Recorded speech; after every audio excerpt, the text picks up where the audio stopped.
Hello everyone, आज की इस वीडियो में हम लोग पढ़ेंगे प्रकृतिभाव संधि। प्रकृतिभाव संधि स्वर संधि का क्या है, एक प्रकार है। ठीक है, सबसे पहली बात यह है। और हम लोग अक्सर जानते हैं कि जब भी संधि होती है तो संधि में क्या होता है, कोई ना कोई परिवर्तन होता है। लेकिन मात्र ये प्रकृतिभाव संधि एक ऐसी संधि है कि ये संधि के अंतर्गत है तो, लेकिन इसमें क्या है, संधि ना के बराबर होती है। लेकिन वो क्यों नहीं होती है, इसको जो है हम कुछ जो इसका सूत्र है उसके जरिए, और उसमें क्या क्या कंडीशन है, क्या क्या नियम है, क्या क्या रूल है, उसको जब हम जान जाएंगे तो क्यों नहीं संधि होती है, इसको अच्छे से हम लोग जान जाएंगे। तो आज की ये वीडियो जो है बहुत ही इंपॉर्टेंट होने वाली है। और स्वर संधि का समझिए एक समापन पे भी है। तो जैसे हम अपने स्वर संधि की सारी संधियों को पढ़े हैं, चाहे वो यड़ संधि हो, अयादि संधि हो, दीर्घ संधि हो, गुण संधि हो, या पूर्व रूप संधि या पर रूप संधि, उसी तरह हम इसको भी पढ़ेंगे। सबसे पहले इसके सूत्र को जानेंगे, फिर जो है नियम क्या है वो जानेंगे, फिर आप लोगों की जो पुस्तक है एनसीईआरटी बेस पे व्याकरण विधि, उसमें जो उदाहरण दिए हैं उसमें जो इंपॉर्टेंट है वो भी जानेंगे, जो परीक्षा बेस पे पूछे जाते हैं। और अंत में जानेंगे हम एक छोटी सी प्यारी सी ट्रिक। तो वीडियो में अंत तक बने रहिए, स्किप करेंगे तो ये आपका लॉस होगा, मेरा नहीं। तो ज्ञान संस्कृत जो है कठिन क्यों लगती है, क्योंकि हमको क्या सही मार्गदर्शक नहीं मिलता है। उसके सूत्रों को समझाने के लिए, उसको बताने के लिए अच्छे से कोई नहीं बता पाता। रूल तो बता देता है, लेकिन वो सूत्र जो है वो क्या बात कह रहे हैं, वो फुल डिटेल्शन जो है हम लोग आज की इस वीडियो में समझेंगे। तो चलिए स्टार्ट करते हैं, मैं आप लोगों का ज्यादा समय न लेते हुए। ये प्रकृतिभाव संधि है। सबसे पहले जो है हमें अपने माइंड में ये बताना है कि जो प्रकृतिभाव संधि का जब भी नाम आ जाए तो ये किससे रिलेटेड है, संधि से है। लेकिन किस संधि से है, स्वर संधि से है। सबसे पहला इंपॉर्टेंट बात हमें यही याद रखना है कि प्रकृतिभाव संधि जो है हमारी स्वर संधि का एक प्रकार है। ठीक है, ये तो बात क्लियर हो गई। अब है कि इसका सूत्र क्या जानेंगे हम लोग, इसके सूत्र के बारे में। तो इसका जो सूत्र है प्रकृतिभाव संधि का, हमारा सूत्र है प्रगृहम् प्लुत प्रगृहम् अचि नित्यम। कितने लोगों को इसके सूत्र के बारे में पता है? तो सबसे पहले तो हम इसके सूत्र को क्या करेंगे, तोड़ेंगे। वो सूत्र क्या है, पूरी बात क्या कह रहा है उसको जानेंगे। तो जैसे हमने सारी संधियों में सारे सूत्रों को तोड़ा है, इसको भी तोड़ के देखेंगे। सूत्र कह रहा है कि प्लुत प्रगृहम् अचि नित्यम। प्लुत मीन्स क्या होता है, हम लोग जानते हैं कि जो स्वर वर्ण होते हैं, सबसे पहले तो हमारा प्लुत निकल के आया। अभी मैं बताऊंगी, पहले इसको अलग अलग कर लीजिए कि इस पूरे सूत्र में क्या क्या निकल के आता है। पहला तो प्लुत निकल के आएगा, फिर है हमारा प्रगृहम्। क्या है, प्रगृहम्। ठीक है, अब क्या है अचि। अचि से क्या है, अच। जो हमारे संस्कृत वर्णमाला के वर्ण हैं वो किसके अंतर्गत आते हैं, अच। फिर क्या है, नित्यम। नित्यम मीन्स क्या होता है, जो शाश्वत हो, यानी यूनिवर्सल ट्रुथ भी आप कह सकते हैं। कहते हैं कि इसकी जो है इसका जो नेचर है वो ऐसा है। तो नेचर, जो नित्यम का संबंध है वो नेचर से ही है, कि मतलब उसमें बदलाव नहीं किया जा सकता है। कोई भी इंसान है, उसका जो व्यवहार है उसको हम नहीं बदल सकते हैं। उसको मतलब परिवर्तन करने के लिए हमें बहुत ही ज्यादा क्या स्ट्रगल करना पड़ेगा। लेकिन जो उसका नेचुरल स्वभाव है किसी का भी हम नहीं बदल सकते। उसको सिर्फ जो है कंप्रोमाइज करके बदल सकते हैं, लेकिन उसका जो बेसिक कह लीजिए या जीन जो है वो हम नहीं बदल सकते। तो उसी तरह ये सूत्र है, इस सूत्र में नित्यम यानी हमेशा रहेगा, इस बात से रिलेट है। अच्छा, आज क्या हमारा संस्कृत वर्णमाला के जितने भी 9 स्वर वर्ण है उससे मतलब है प्रगृहम्। अब यहीं पे हमारा क्या है, सबसे बड़ा डाउट आता है कि प्रगृहम्। अब प्रगृहम् हम किसको बोलते हैं, तो कुछ लोग जानते होंगे, कुछ लोग नहीं जानते होंगे। तो मैं आप लोगों को बता दूं कि प्रगृहम् को समझने के लिए सबसे पहले जो हमारा संज्ञा प्रकरण का चैप्टर है वो अभी हम तो पढ़े नहीं, लेकिन आगे पढ़ेंगे, क्योंकि आप लोगों का जो है संधि पे ज्यादा, मैं जो पोल डाली थी कि आप लोगों को किस टॉपिक पे पढ़ाऊं, तो आप लोगों ने संधि पे ज्यादा दिया था, इसलिए मैं संधि स्टार्ट की थी। संज्ञा प्रकरण पे जो है आप लोगों का कम था, तो मैं अब संधि के बाद पहले उसी को पढ़ाऊंगी। तो प्रगृहम् क्या है, संज्ञा प्रकरण का समझिए एक शब्द है, शाब्दिक। अब इस प्रगृहम् का सूत्र क्या है, ई दु दे द्विवचनम। इसको समझने के लिए, प्रगृहम् शब्द को समझने के लिए हमारा जो है संज्ञा प्रकरण में इसका एक सूत्र है। मतलब क्या है, इसको भी समझ लीजिए, क्योंकि इसको जब तक आप लोग नहीं समझेंगे तब तक आप लोगों को प्रकृतिभाव संधि समझ में आने वाली नहीं है। तो सबसे पहले ई दु द्वे द्विवचनम प्रगृहम्, इसका मतलब है ई क्या है, बड़ी ई है। ठीक है, दु क्या है, द पे क्या है, बड़ा ऊ का मात्रा लगा है, यानी यहाँ पे हमारा बड़ा ऊ से मतलब है। अदे का मतलब क्या है, ए से है। किससे है, ए से है। द्विवचनम, हम लोग संस्कृत में हमारा क्या है, 3 वचन होता है, एक वचन, द्विवचन और बहुवचन। इसमें फिर क्या रहना चाहिए हमारा कि ई का मात्रा, बड़ी ई की मात्रा होनी चाहिए, बड़ा ऊ का मात्रा होना चाहिए, ए का मात्रा होना चाहिए। साथ ही साथ हमारा क्या कंडीशन लगेगा कि द्विवचन में होना चाहिए। क्या होना चाहिए, द्विवचन में होना चाहिए। ठीक है, तो जो ये इन रूल को फॉलो करेगा, यानी बड़ी ई की मात्रा लगी होगी उस शब्द में, या बड़ा ऊ का मात्रा लगा होगा, या फिर हमारा ए का मात्रा लगा होगा। ये तो हमें हमारी पहली बात आती है। दूसरी बात आती है कि द्विवचन में होना चाहिए। 2 कंडीशन है, एक है कि चाहे बड़ी ई की मात्रा लगा हो उस शब्द में, या तो बड़ा ऊ का मात्रा वाला शब्द हो, या फिर एक मात्रा हो। साथ ही साथ हमारा दूसरा रूल क्या है कि वो द्विवचन में होना चाहिए। अब जैसे हमारा रूप बनता है हरी, क्या बनता है हरी, इसका जो एक वचन में छोटी की मात्रा लगती है, लेकिन जब हम द्विवचन बनाते हैं तो इस पे हमारा बड़ी की मात्रा लगता है। यानी ये वाला हरी नहीं, ये वाला जो हरी है इस प्रगृहम शब्द की या इस रूल को फॉलो करता है। अब इसी तरह हम भानु शब्द जो है, भानु शब्द का जब हम बनाते हैं रूप, तो पहले तो एक वचन में हमारा छोटा ऊ का मात्रा लगता है, लेकिन जब हम द्विवचन में लिखते हैं तो द्विवचन में जो इसका रूप बनता है भानु, तो वो क्या होता है, न पे बड़ा ऊ का मात्रा हो जाता है। तो यानी ये यहाँ पे ये नहीं फॉलो करेगा, प्रगृहम शब्द ये नहीं कहलाएगा, ये कहलाएगा। मेरे बताने का मतलब ये है। अब इसी तरह हमारा गंगे शब्द है, क्या है गंगे। पहला जो हमारा शब्द बनता है गंगा, गंगा जो हमारी नदी है उसका जब हम रूप बनाते हैं गंगा गंगे, तो उसमें जो द्विवचन में हमारा क्या बनता है, गंगे बनता है। ठीक है, इस पे भी देखिए एक मात्रा है, यानी ये वाला हरि शब्द, ये वाला भानु शब्द और हमारा ये वाला गंगे शब्द, ये क्या है हमारा प्रगृहम शब्द कहलाएगा। तो सबसे पहले आप लोगों को प्रकृति भाव संधि को समझने के लिए ये समझना पड़ेगा कि प्लुत वर्ण क्या है, प्रगृहम वर्ण या शब्द क्या है। प्रगृहम क्या है, शब्द है, वर्ण नहीं है। प्लुत क्या है, वर्ण है हमारा। जैसे हमारा जो संस्कृत में स्वर के प्रकार होते हैं, ह्रस्व स्वर, दीर्घ स्वर और फिर आता है हमारा प्लुत स्वर। प्लुत स्वर में क्या होता है, जैसे हमारा एग्जाम्पल है ओम, क्या हम पढ़ते हैं ओम, ये जो ओम है, ओ के बाद हमारा जो ये 3 लिखा है, ये किस बात को बताता है कि ओ को हमें 3 मात्रा तक, यानी जब हमारी पलक झपकती है तो 3 बार झपक जाए तब तक उसका उच्चारण हमें क्या है, जारी रखना है। तो ह्रस्व स्वर का क्या है मात्रा काल, एक मात्रा काल। एक मात्रा काल का मतलब क्या है कि जो हमारी पलक है एक बार झपक जाए। 2 मात्रा का मतलब क्या है, जब हमारी पलक 2 बार झपक जाए। और त्रिमात्रिक का मतलब क्या है कि 3 बार झपक जाए। तो जब एक बार झपकेगी तो वो जो वर्ण है वो ह्रस्व स्वर में जाएंगे, जब 2 बार झपकेगी तो वो हमारा वर्ण दीर्घ स्वर वर्ण में जाएगा, और जब 3 बार होगा तो वो हमारा किस में चला जाएगा, प्लुत स्वर वर्ण में चला जाएगा। तो प्लुत मतलब आप समझ गए कि जिस वर्ण को बोलने के लिए 3 मात्रा का काल का समय लगे वो हमारा प्लुत वर्ण में चला जाएगा।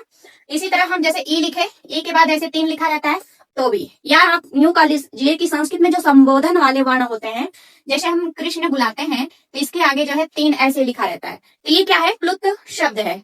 तो कुल मिला के ये जो सूत्र है ये कह रहा है कि जब भी हमारा कोई भी वर्ण या तो प्लुत होना चाहिए या तो प्रगृहम शब्द होना चाहिए, तब हमारा जो ये प्रकृति भाव संधि है कब प्रयोग होगा, प्लुत शब्दों में प्रयोग होगा और प्रगृहम शब्दों में प्रयोग होगा। पूरा जो है इस संधि का निचोड़ यही निकल के आता है कि जब भी हमारा प्लुत स्वर वर्ण हो या फिर हमारा प्रगृहम शब्द हो, उसके बाद हमारा अच, यानी जो स्वर वर्ण है संस्कृत के उन 9 स्वर वर्णों में से कोई भी एक स्वर वर्ण आता है नित्यम, यानी उस आए भले लेकिन उसमें कोई परिवर्तन नहीं होगा, वो जैसे का तैसा ही रहेगा। ये संधि समझ लीजिए सबसे इजी भी है और इस सूत्र के हिसाब से समझ लीजिए बहुत कठिन भी है।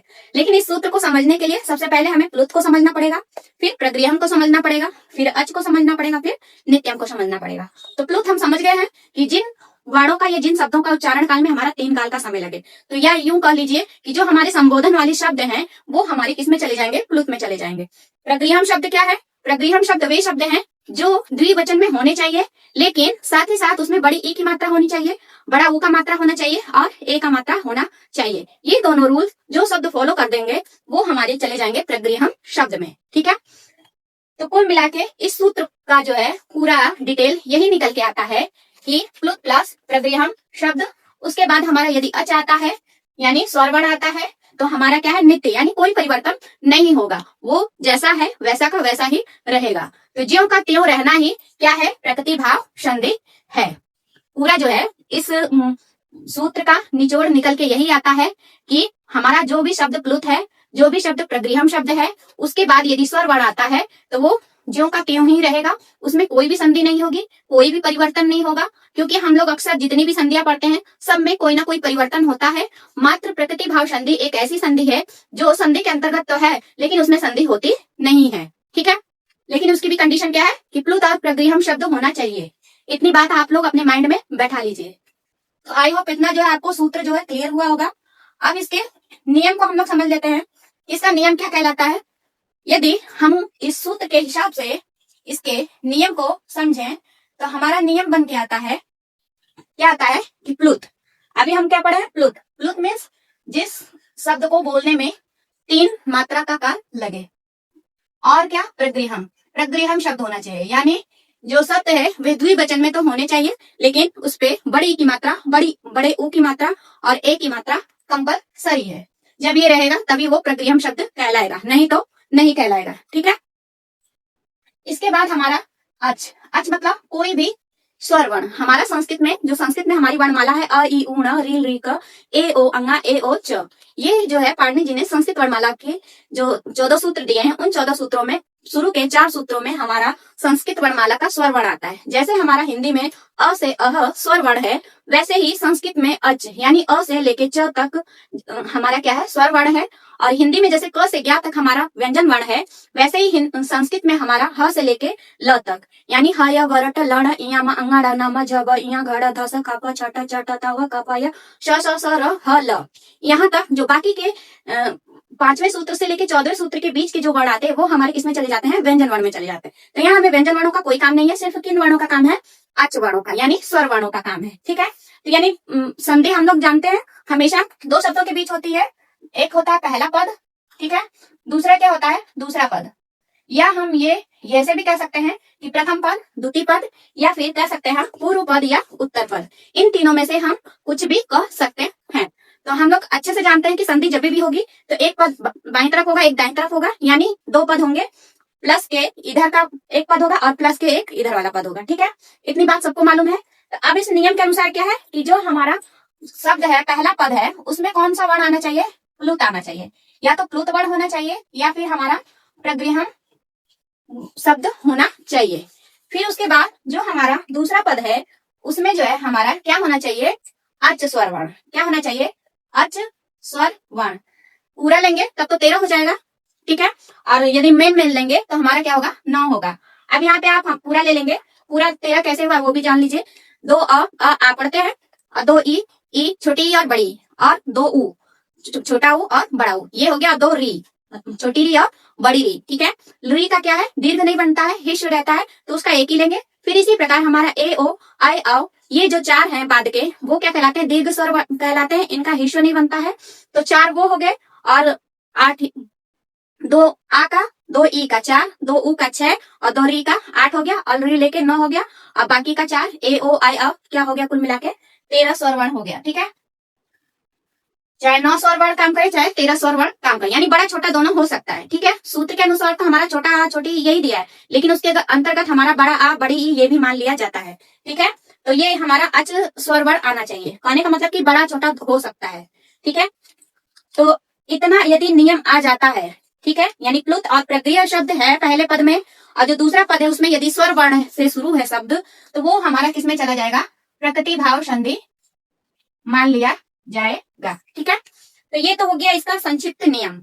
यदि पूरे प्रकृति भाव संधि को एक शॉर्ट में यदि हमें समझना है तो हम क्या कहेंगे कि प्लुत प्लस प्लुत या प्रगृह्य, इन दोनों में से एक हो सकता है, दोनों एक साथ नहीं होगा, या तो प्लुत वर्ण होना चाहिए या तो प्रगृहम वर्ण शब्द होना चाहिए। ठीक है, चाहे प्लुत शब्द हो या फिर हमारा प्रगृहम शब्द हो।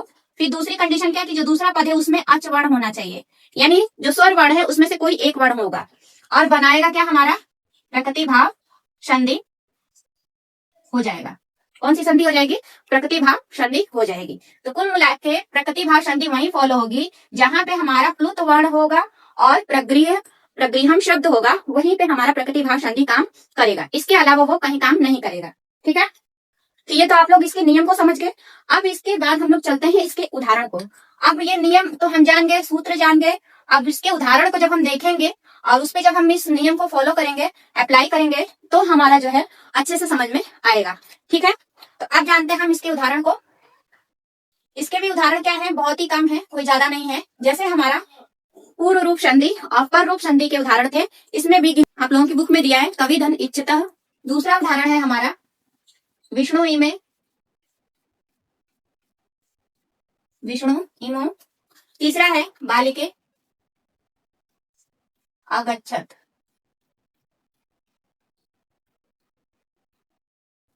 चौथा है हमारा यहाँ पे अमिधन ईशा, और क्या है, अमिधन ईशा।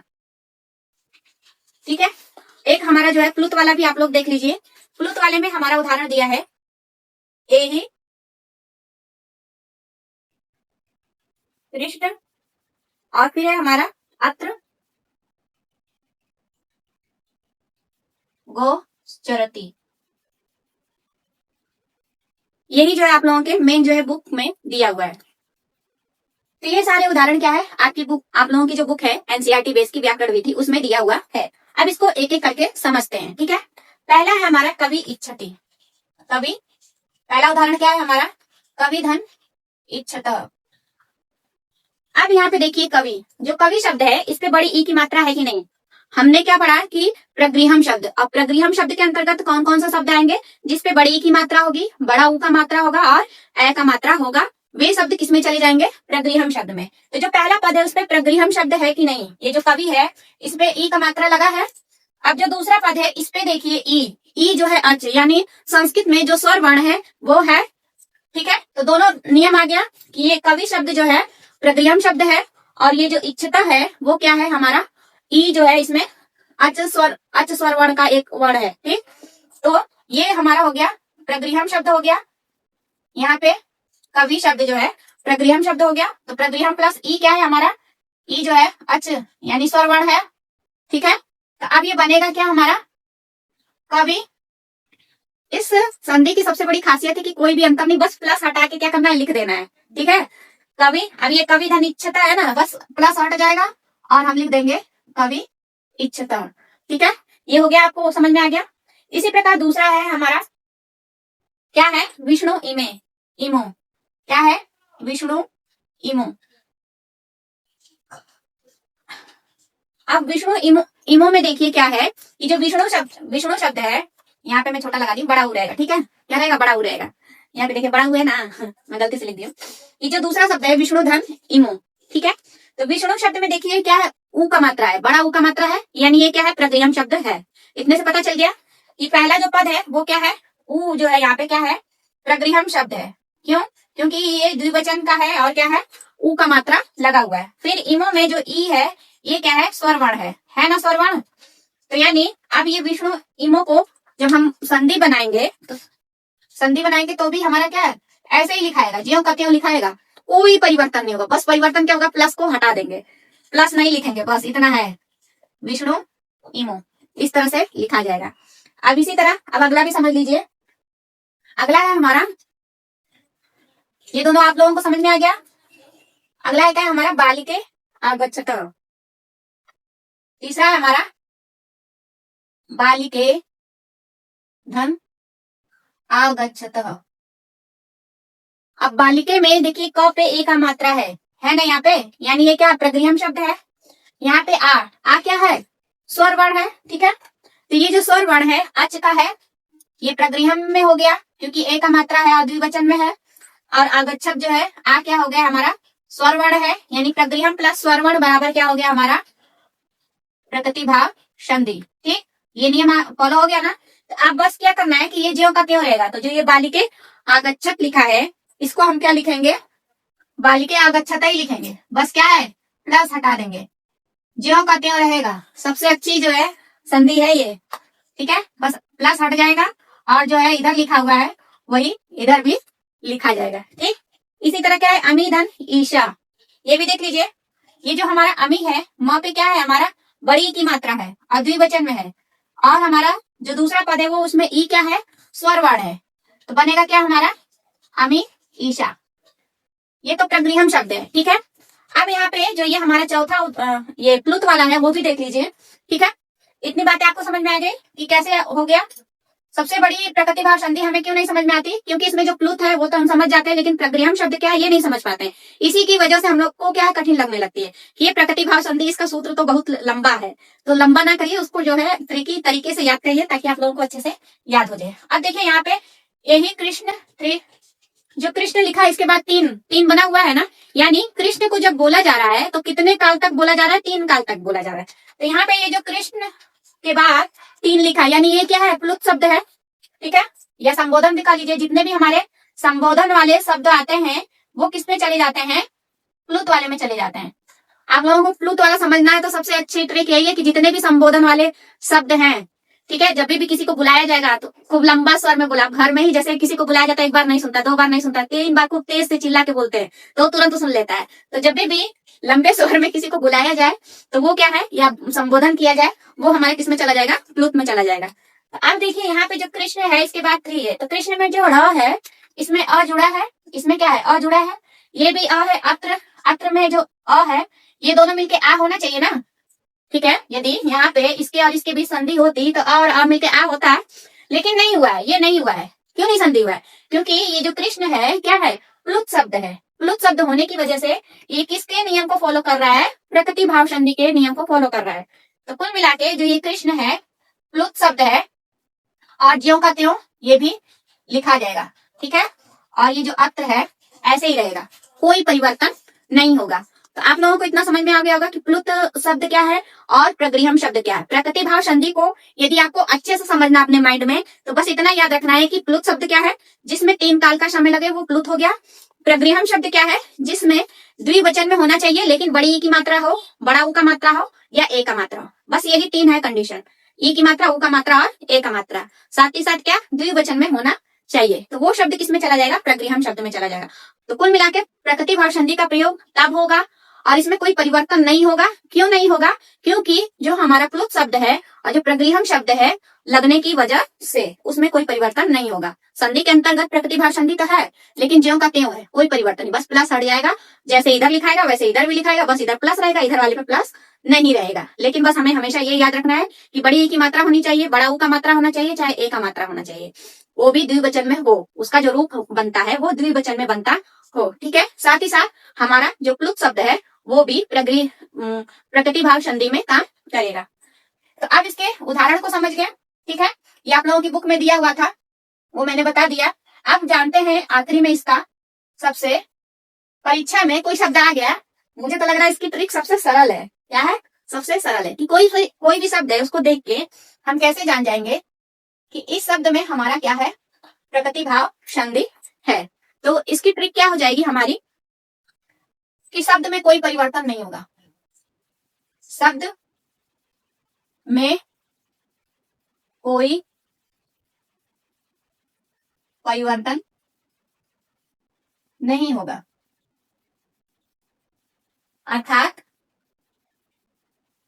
क्या हो जाएगा कि जो संधि हुई है, संधि होने से पहले भी वही रहेगा और संधि होने के बाद भी वही रहेगा। यानी ज्यों का त्यों, बोलते हैं ना, ज्यों का त्यों। प्रकृति भाव संधि का सबसे सरलतम ट्रिक है ज्यों का त्यों, यानी संधि होते हुए भी संधि ना के बराबर है, यानी संधि नहीं हुई है। दूसरी ट्रिक क्या हो जाएगी कि जो शब्द है उसमें शब्द जो है, शब्द प्लुत या प्रगृहम, यानी ईदु द्वे द्विवचनम, ये जो नियम है ईदु द्वे द्विवचनम, ये क्या है, प्रगृहम का कह लीजिए शॉर्ट जो है, संक्षिप्त जो है रूल है प्रगृहम शब्द का, ठीक है। यानी बड़ी ई की मात्रा हो, बड़ा ऊ का मात्रा हो, बड़े ए की मात्रा हो और क्या हो, द्विवचन में हो, ठीक। तो शब्द प्लुत या प्रगृहम शब्द होगा। इतनी बात आपको समझ में आ गई ना, ठीक है। अब कुछ ज्यादा उदाहरण नहीं है, बहुत ही गिने चुने हैं आप लोगों के सामने। देखे, अमी ईशा है, बालिके आगच्छत है, और कृष्ण, फिर एही कृष्ण करके फिर क्या है, अत्र आगच्छति है या गोश्चरति है, और फिर हमारा क्या है, गंगे इमो है या विष्णु इमो है, फिर और क्या है, कवि है, ऐसी प्रकार हरि तो ऐसे है, ठीक है। ज्यादा एग्जाम्पल है नहीं। अब इसको उदाहरण के साथ आपको बता दूं, उदाहरण भी लिख लीजिए तब मैं आपको अच्छे से बता दूं कि जो हमारा उदाहरण है, अभी हम क्या पढ़े, उदाहरण कवि धन इच्छता पढ़े। अब यहाँ पे जो कवि है किसका रूप है, बड़ी ई की मात्रा वाला है, और शब्द क्या बनेगा हमारा, कवि इच्छता, यही बनेगा। देखिए कोई परिवर्तन हुआ है, नहीं हुआ है। यहाँ पे भी कवि है, यहाँ पे भी कवि है, यहाँ पे भी इच्छता है, यहाँ पे भी इच्छता है, ज्यों का त्यों है। बस क्या है, प्लस जो यहाँ पे था यहाँ प्लस नहीं लिखा है, बस इतना अंतर है, और कोई अंतर नहीं। यानी ज्यों का त्यों का क्यों कहा जा रहा है प्रकृति भाव संधि को, क्योंकि जो इधर लिखा है वही इधर भी लिखा है, बस प्लस हटा हुआ है, ठीक है। सबसे सरल संधि है। बस आपको प्रकृति भाव का जो प्रगृहम है और प्लुत यदि आप समझ गए तो समझ जाइए कि प्रकृति भाव संधि आप आराम से समझ जाएंगे। ठीक है, इसी तरह हमारा दूसरा उदाहरण क्या था, विष्णु इमो। क्या था, विष्णु इमो। ठीक है, अभी जो विष्णु है, विष्णु क्या प्रगलियम शब्द है, क्यों, क्योंकि द्विवचन में और क्या है, बड़े ऊ की मात्रा है। ठीक, और इधर बनेगा ही तो क्या लिखाएगा, यही लिखाएगा, बस आपका क्या है, प्लस नहीं लिखाएगा। देख लिए, विष्णु प्लस इमो इधर भी है, विष्णु इमो इधर भी है, बस ये प्लस हट गया है, तो ज्यों का त्यों है ना। ठीक है, इसीलिए कहा जाता है कि प्रकृति भाव संधि ज्यों का त्यों। समझ में आ गई बात। और एक और हमारा उदाहरण क्या था, बालिके आगच्छत। अब इसमें देखिए, बालिके ऐसे ही लिखाएगा, यहाँ पे भी इधर ऐसे ही लिखाएगा, बालिके आगच्छत। बस जो हमारा प्लस का निशान था वो हट गया है और बाकी ज्यों का त्यों लिखा गया। अब ये देखिए, बालिके पे ए का मात्रा है ना, विष्णु में बड़ा ऊ का मात्रा है, कवि में हमारा बड़ी की मात्रा है, और जो ये ई और आ, ये स्वर वर्ण है कि नहीं, ई भी स्वर वर्ण है, इमो का भी ई स्वर वर्ण है, आगच्छत का भी आ क्या है, स्वर वर्ण ही है। तो कुल मिला के आपका प्लुत या प्रगृह्य, प्लुत वाला भी एक समझ लीजिए। अभी हम क्या पढ़े थे, कृष्ण, अभी एग्जाम्पल जो हम प्लुत वाला देखे थे, क्या देखे थे, कृष्ण ऐसे करके लिखा था, और फिर इधर क्या था, अत्र था, यानी इसको जब हम जोड़ेंगे तो क्या आएगा, यही आएगा। क्यों, क्योंकि कृष्ण के बाद क्या है, संबोधन वाला चिन्ह है, यानी प्लुत वाला शब्द है, और फिर क्या है हमारा, अत्र है। तो संस्कृत हमारा जो है, हम लोग कहाँ गलती करते हैं कि संस्कृत हमको संस्कृत जब भी समझना है तो सबसे पहले हम ये कहेंगे, कोई भी शब्द आ गया उसमें कैसे जान जाएंगे कि हाँ ये शब्द जो है प्रकृति भाव संधि का उदाहरण है। तो सबसे पहले कि वो क्या है, प्रगलियम शब्द होना चाहिए, फिर दूसरी बात क्या है कि प्लुत शब्द होना चाहिए। ठीक है, ये बातें याद रखेंगे, और सबसे आसान तरीका क्या है कि ये संधि जो है ज्यों की त्यों रहेगी। तो आई होप आप लोगों को जो वीडियो है समझ में आई होगी और अच्छी भी लगी होगी, इन्फॉर्मेटिव भी लगी होगी, और मेरी इस वीडियो में आप लोगों को क्या नया जानने को मिला, और मैंने अपनी तरफ से पूरा प्रयास किया है कि आप लोगों को मैं समझा सकूं। तो सबसे सरलतम संधियों में से संधि है हमारी ये प्रकृति भाव संधि। बस इसमें क्या है, ये ध्यान रखना है कि जो इसका प्लुत और प्रगृहम शब्द है, इसको यदि हम समझ गए तो पूरा जो है प्रकृति भाव संधि हमारे लिए चुटकियों में समझ में आ जाएगा। क्योंकि इससे सरल संधि समझिए, स्वर संधि के जो हम 8 प्रकार पढ़े हैं, इससे सरल संधि आपको नहीं मिलेगी। तो मिलती हूँ मैं अगली वीडियो में आप लोगों को व्यंजन संधि के साथ। अब जैसे हम लोग स्वर संधि को अच्छे से पढ़े हैं एक एक डिटेल करके, उसी तरह हम व्यंजन संधि के जो प्रकार हैं उसके बारे में भी जानेंगे। सबसे पहले हम व्यंजन संधि क्या होती है उसके पढ़ेंगे, फिर प्रकार पढ़ेंगे, फिर प्रकार जो है फिर उसमें एक एक का क्या करेंगे, पूरा डिटेल पढ़ेंगे जैसे स्वर संधि का पढ़े हैं।